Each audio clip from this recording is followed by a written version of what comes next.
Okay so विनम्रता, how was your experience? तो हम ऐसे इन बारों में बहुत सारी बातें कर चुके हैं, but how was your experience with DBMCI for so many years?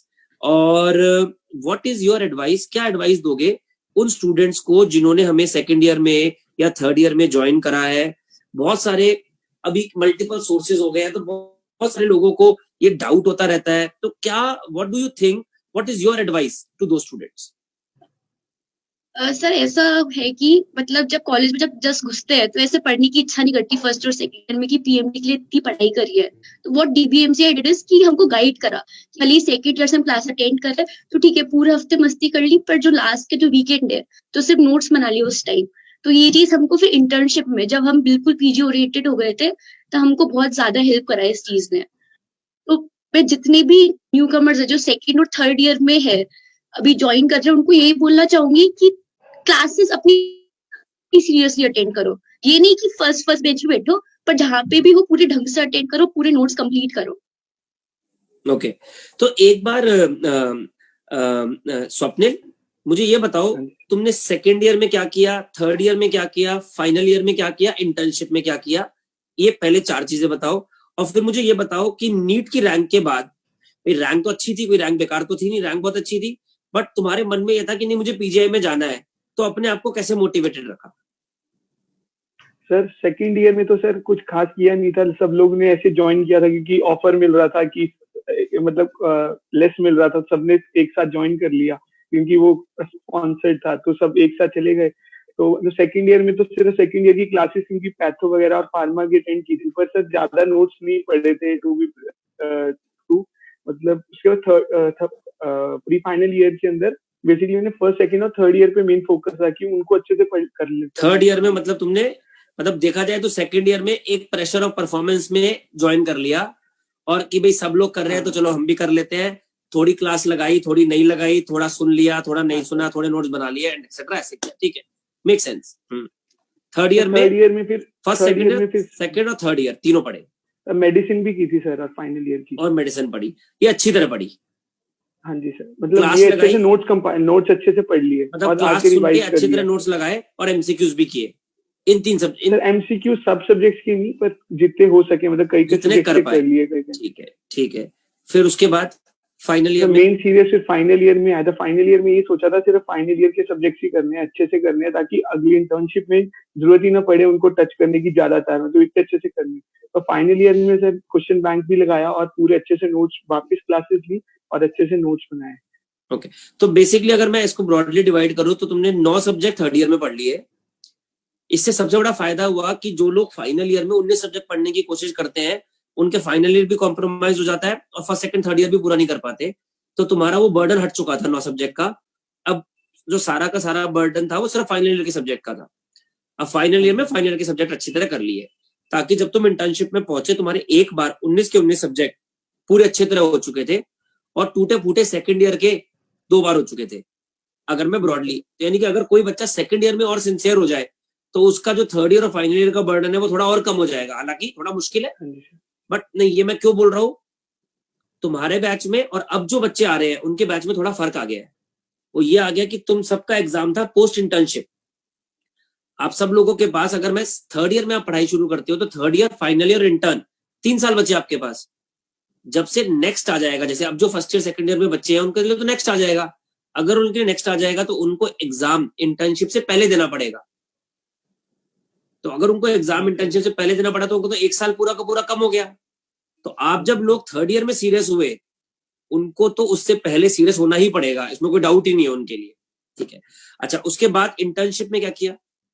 Sir internship में अब जो नोट्स एक बार बन चुके थे बस उन्हीं को रिवाइज किया, मतलब उन्हीं से वापस एक बार फ्रॉम द स्क्रैच शुरू किया कि अब आज एक बार फ्रॉम द स्क्रैच शुरू करेंगे, सब एक बार भूल जाओ जो करा है, और फिर जो सब्जेक्ट से वापस खोले और क्वेश्चन बैंक किया अच्छे से, और क्वेश्चन बैंक से ऐड करी थिंग्स, और जीटी जितने ज्यादा दे सका था वो दिए मैंने मैक्सिमम।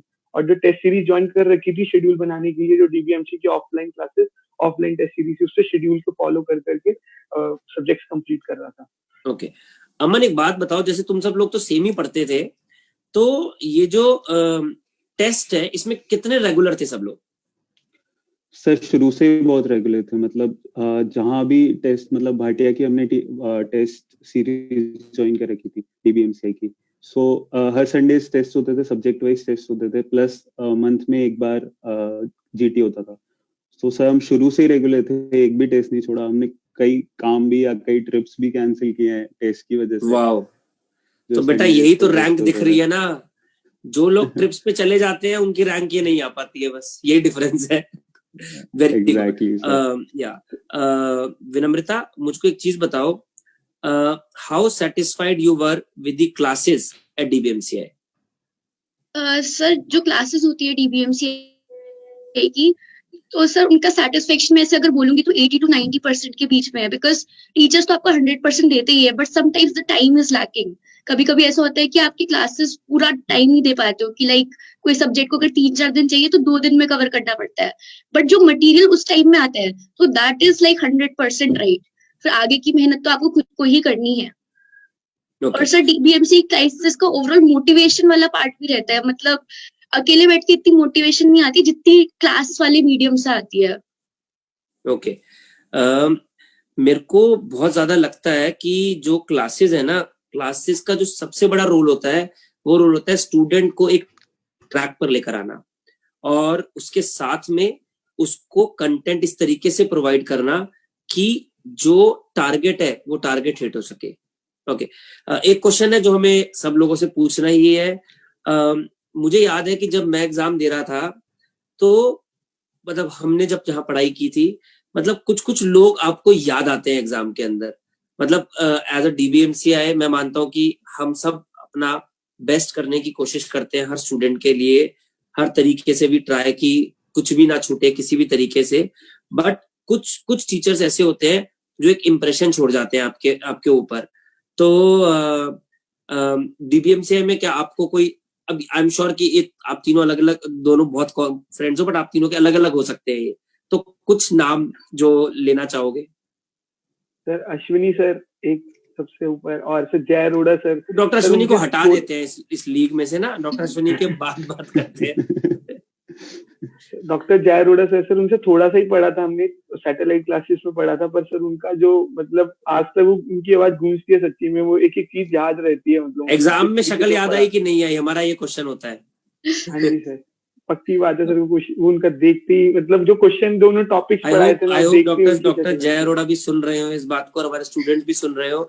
सी, मैंने डॉक्टर जय अरोड़ा के बारे में एक चीज रियलाइज करी है, मैंने भी उनके गुरुकुल पर लेक्चर देखे, क्लास तो मुझे उनकी सुनने का कभी मौका नहीं मिल पाया, बट मैंने गुरुकुल पे लेक्चर देखे, और वो जिस तरीके से फ्लो चार्ट बना देते हैं ना, मैं एक फैकल्टी के बारे में, देखो जो भी आपको कहीं पे भी कोई पढ़ा रहा है तो वो तो सर्जरी पढ़ाएगा, और उसकी नॉलेज को तो कोई चैलेंज नहीं कर सकता ना। अगर कोई और भी सर्जरी पढ़ा रहा है तो उसकी नॉलेज तो उसकी भी अच्छी होगी। बट डॉक्टर जय की ब्यूटी जो मैंने नोटिस करी, आई एम श्योर कि you will also appreciate that, कि वो उसको फ्लो चार्ट की फॉर्म में इतना सिंप्लीफाई कर देते हैं कि जब आप एग्जाम में जा रहे होते हो ना, तो जब वो प्रोटोकॉल एग्जाम में आती है तो आपको वो ऐसी फ्लो चार्ट पूरा का पूरा याद आ जाता है।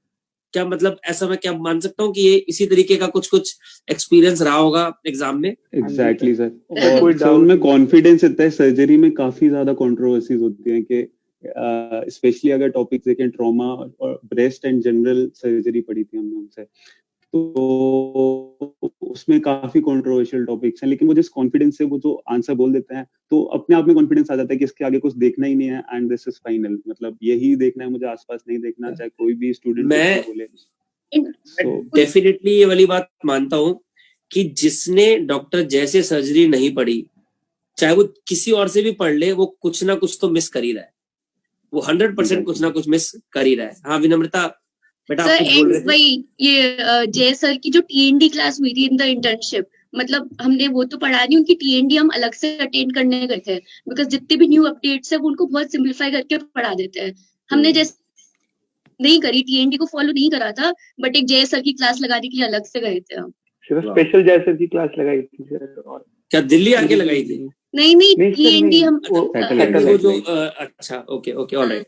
अच्छा, तो चलो एक हो गया सर्जरी एनाटॉमी, और कोई?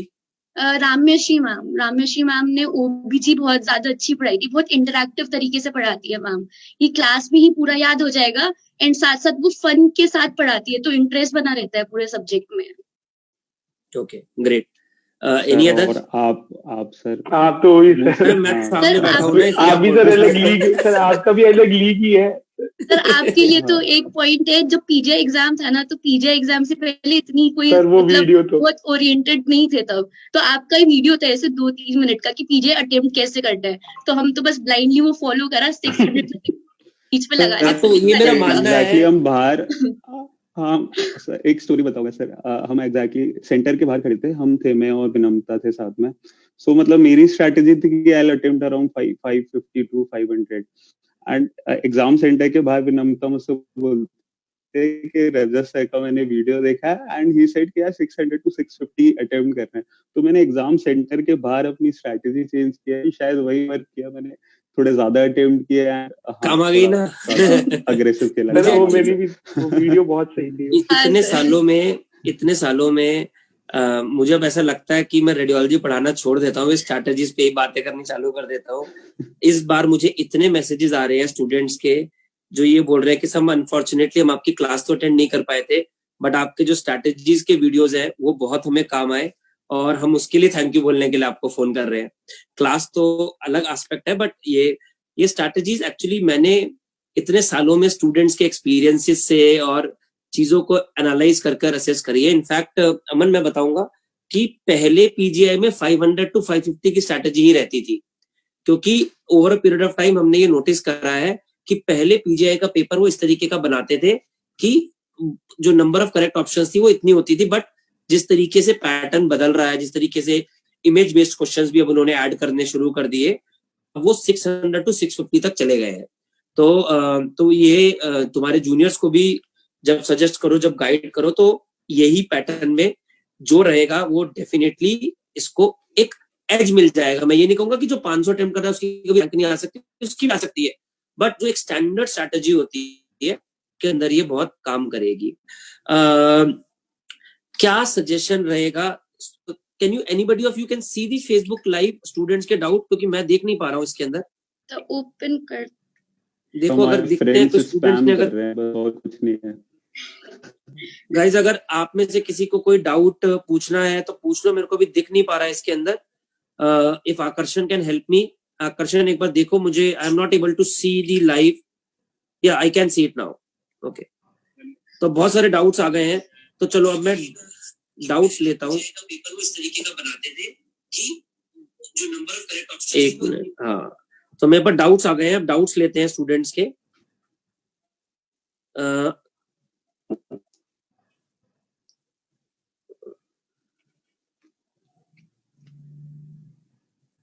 I am in a foundation batch of DBMCI.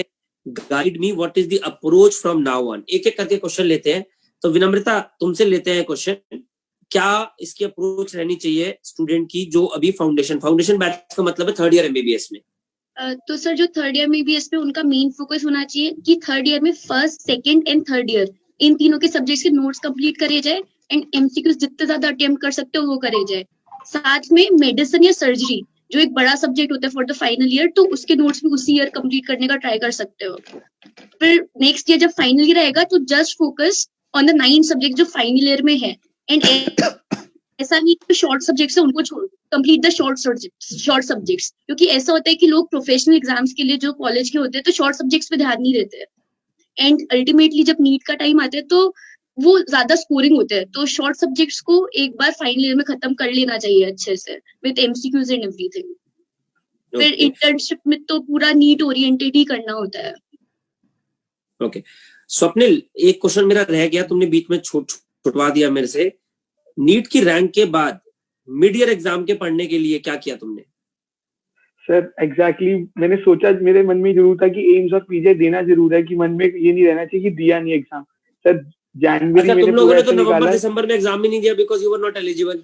नहीं दे पाए। तो ये this was your first attempt for the AIIMS and PGI? Yes okay, yes tell.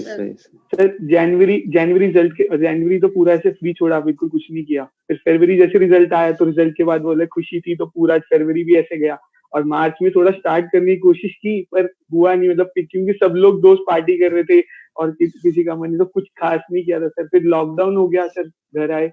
अब सर मेरे नोट्स वगैरह सब कुछ हमारे, मेरा ट्रांसपोर्ट भी फंसा रहेगा 2 महीने और मेरे पास कोई नोट्स वगैरह नहीं थे एग्जैक्टली। 2-3 नोट्स बच गए थे और मैं घर आया, तो फिर मैंने सोचा कि जरा स्टार्ट करते हैं। अप्रैल स्टार्ट किया था मैंने, थोड़ा थोड़ा पढ़ना शुरू किया सर, वो नहीं था, थोड़ा थोड़ा किया।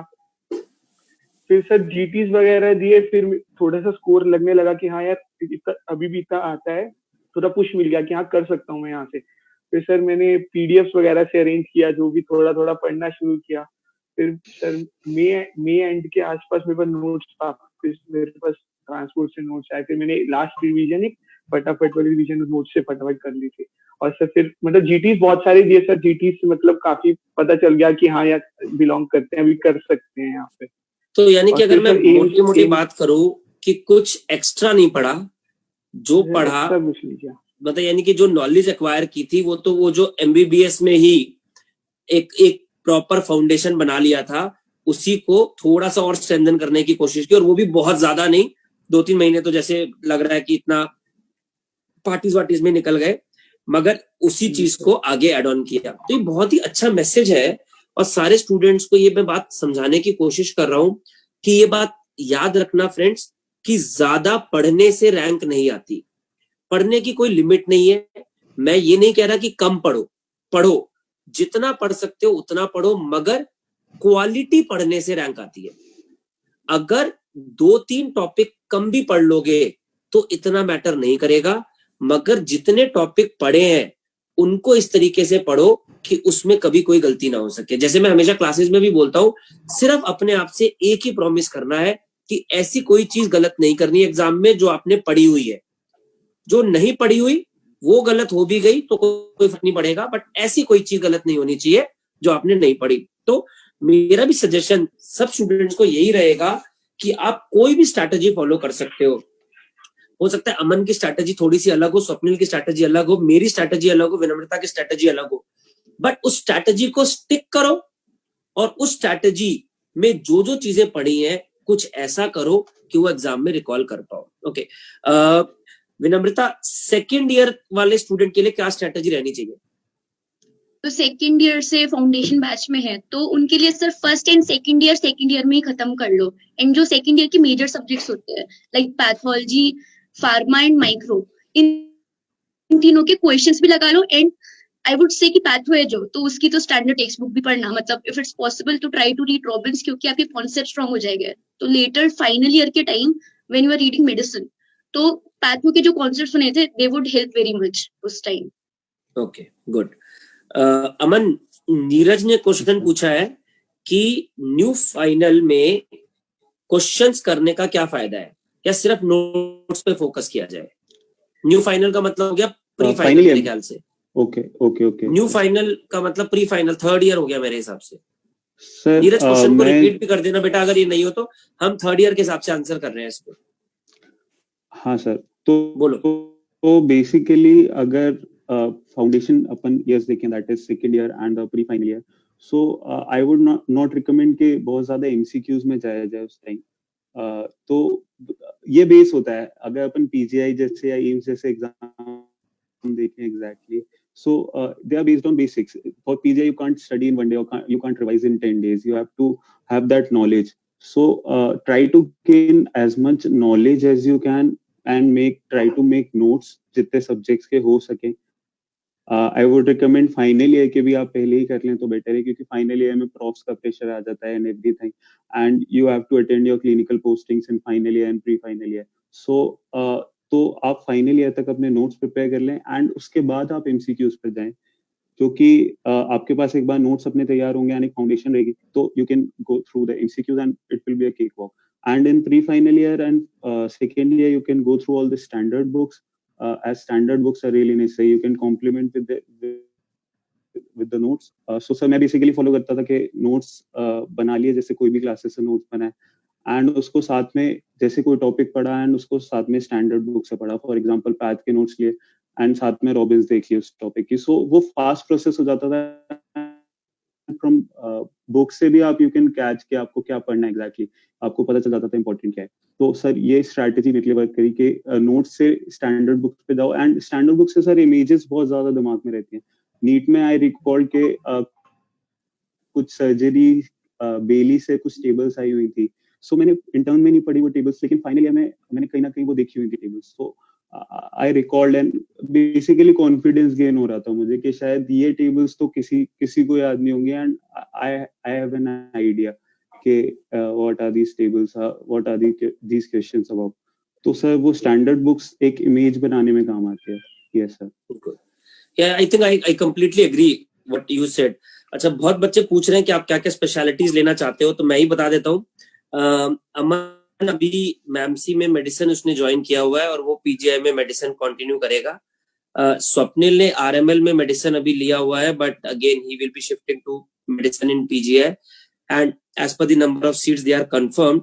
और विनम्रता ने अभी मौलाना आजाद मेडिकल कॉलेज में रेडियोलॉजी लिया हुआ है, एंड विनम्रता ही बताएगी वो क्या करने वाली है। And I will try to shift to PGI. Yeah. Or नहीं, बट अब क्वेश्चन आ radiology. जाएगा कि या so that is what it is. Any message that you want to give to your juniors? ये तीनों के अलग अलग मैसेजेस चाहिए मुझको, क्योंकि अपना स्पीक योर हार्ट, मैं ये मानता हूँ कि एक और भी बड़ी एक इंटरेस्टिंग एस्पेक्ट मैं बोलूंगा कि कोई भी प्लेटफॉर्म आप ज्वाइन करो, किसी भी तरीके से ज्वाइन करो, और स्टूडेंट्स को जो लोग सुन रहे हैं उसको बोलूंगा, बट एक जो प्लेटफॉर्म जिस पे आपने ट्रस्ट किया है उसको स्टिक करो। आप अगर साथ में कोई साइड प्लेटफॉर्म यूज करना चाहते हो तो कर सकते हो, मगर देखना कि आप एक प्लेटफॉर्म को पूरा कर पा रहे हो कि नहीं। इतने सालों में मैंने बहुत सारे बच्चों को इंटरव्यू किया है और मैंने बहुत बार देखा है, मैंने ऐसे कुछ टॉपर्स देखे हैं जिन्होंने मल्टीपल प्लेटफॉर्म ज्वाइन किए हुए थे, बट कुछ स्टूडेंट ऐसे होते हैं क्योंकि वो ये सोच के कि उसने भी मल्टीपल ज्वाइन किए हुए थे तो मैं भी मल्टीपल ज्वाइन कर लेता हूँ, उस चक्कर में वो एक भी पूरा नहीं कर पाते। तो आपको ये देखना पड़ेगा कि आप कितना खाना खा सकते हो, आपकी प्लेट में कितना है। देयर इज नो पॉइंट कि आप प्लेट में ले लो और प्लेट में सिर्फ देखते ही रह जाओ, खाना खा ना पाओ। तो कभी भी किसी भी एक प्लेटफॉर्म को पहले पूरा ट्रस्ट कर लो और उसको पूरा का पूरा कंप्लीट करो। उसके बाद अगर आपको लगता है कि आपके पास टाइम बचता है तो ही किसी और प्लेटफॉर्म, कोई क्यू बैंक करना है आपको, कोई कुछ और करना है, तो ही उसको ऐड ऑन करना चाहो। तो मेरे को इस बात पे आप तीनों की ओपिनियन चाहिए होगी कि what is your view point on that. You may differ from me also, और मगर मैं चाहता हूँ क्योंकि स्टूडेंट्स हमको लाइव देख रहे हैं, मैं चाहता हूँ कि जेन्युइन आप तीनों का क्या ओपिनियन है इसके ऊपर, उसके बारे में मेरे से बात करो। विनम्रता से स्टार्ट करते हैं। सर आई वुड से कि जब आप फर्स्ट रीडिंग कर रहे हो इन द इंटर्नशिप, जब भी जो फर्स्ट रीडिंग है तो उस टाइम जितने हाथ पैर मारने उस टाइम मान लो। फिर एक बार फर्स्ट रीडिंग पूरी हो गई, उसके बाद जो नोट्स आपने तैयार करे, जहां से क्वेश्चन करे, फिर बस उसी को रिवाइज करना है, देन स्टिक टू इट, कि बाद में इधर उधर नहीं जाना। That is according to me, because बाद में अगर जाओगे तो आपको लगता है ये भी कुछ नया है, ये भी कुछ नया है, क्योंकि मार्केट में बहुत सारी चीजें हैं। वो तो मिलता ही रहेगा, वो हमेशा ही मिलता रहेगा। अमन? हाँ सर, तो सर बहुत इंपॉर्टेंट पॉइंट है। आजकल जो सोर्सेज आ गए हैं, इतने सारे सोर्सेज हैं, तो फॉर एग्जांपल मेरी नीट के बाद अच्छे तो काफी लोगों के डाउट आते थे कि क्या करना है, ये सब्जेक्ट किससे पढ़ना है, ये सब्जेक्ट स्पेसिफिकली सब्जेक्ट्स पूछ रहे थे कि ये सब्जेक्ट किसका अच्छा है, किस कोचिंग का अच्छा है, या everything. So I would like to say कि अपने सोर्सेज पे बिलीव करना is most important. Most of them are like, I have studied this subject from this coaching, so should I change because this teacher is the best? So I would not recommend at all कि आपको subject change करना चाहिए. If you have attended anyone's class at first place, you should go with it because वही आपके दिमाग में सबसे ज्यादा रहता है. And sources को trust करना बहुत जरूरी है. We can't look here and there, जैसे कि सर आपने बोला, तो sources को trust करना बहुत जरूरी है. And एक source fix करो, and for as Vinamta said, you can switch from subject to subject. You can change subject, you can study one subject from one source, one subject from other source, but you can't study one subject from different sources. That will create all the confusion. You have to decide first from where you have to read and just go with it. Every teacher does the hard work and everyone teaches their best. So sir ऐसा नहीं है कि कुछ कम है कुछ ज्यादा है, आप यूटिलाइज कैसे करते हो वो सबसे ज्यादा इम्पोर्टेंट हो जाता है। Yeah, I think Veddi very rightly said. Yes, exactly. Swapnil. Sir ये बिल्कुल अमन ने बिल्कुल सब कुछ बता ही दिया है कि एक पे स्टिक करना है, मतलब बिल्कुल मोस्ट इम्पोर्टेंट है कि believe इतने करना पक्के है। दोस्तों, अगर तुम्हारी ओपिनियन बदल रही भी होगी तो तुम चेंज नहीं करोगे? सर सब कुछ तो बता दिया उसने। स्टिक चलो, बहुत बेसिकली अच्छी है बात कि है। एक बोलो, गो हेड, सॉरी। ये कह रहे थे कि सर एक बिलीव करना है, एक ही सोर्स पे स्टिक करो, मतलब ज्यादा नहीं। आप ज्यादा अगर आप बहुत ज्यादा हाथ पैर मारोगे तो आप, जैसे आपने सही कहा था कि फंसोगे ही, कुछ फायदा नहीं होगा। थोड़ा बहुत चॉप एंड कट जरूर कर सकते हो, थोड़ा थोड़ा चेंज कर सकते हो, पर ये नहीं कि बहुत ज्यादा, मतलब एक ही सब्जेक्ट के बहुत सारे टीचर, जो अमन बोल रहा था वैसे ही है एक तरह से, कि वो करोगे तो दिक्कत आएगी आपको। जब मैं शिव से बात कर रहा था तो शिव ने भी मेरे को एग्जैक्टली यही एकदम यही पॉइंट बोला था, और यही मैं भी मानता हूँ। देखो, एज ए टीचर हर कोई बहुत एफर्ट्स मार रहा है। ट्राइड एंड टेस्टेड एरिया पर जाकर उसको ट्रस्ट करो और लग के उसको पूरा कर लो। उसके बाद आपको क्वेश्चंस इधर उधर करने तो थोड़े बहुत कर लो, बट एक सब्जेक्ट को अगर आपने 3-4 जगह से ये सोचा, क्योंकि मैं ऐसा मानता हूँ कि अगर मैं रेडियोलॉजी पढ़ा रहा हूँ और अगर कोई और बंदा भी रेडियोलॉजी पढ़ा रहा है तो 80% कंटेंट तो मोर और लेस दोनों में सेम ही होगा। 20% कंटेंट है जो वेरी करेगा। अब वो 20% कंटेंट हो सकता है मेरा थोड़ा अलग हो, दूसरे बंदे का थोड़ा सा अलग हो, बट 80% सबको पता है पल्मोनरी एम्बोलिज्म इंपॉर्टेंट टॉपिक है, हर कोई पढ़ाएगा ही पढ़ाएगा।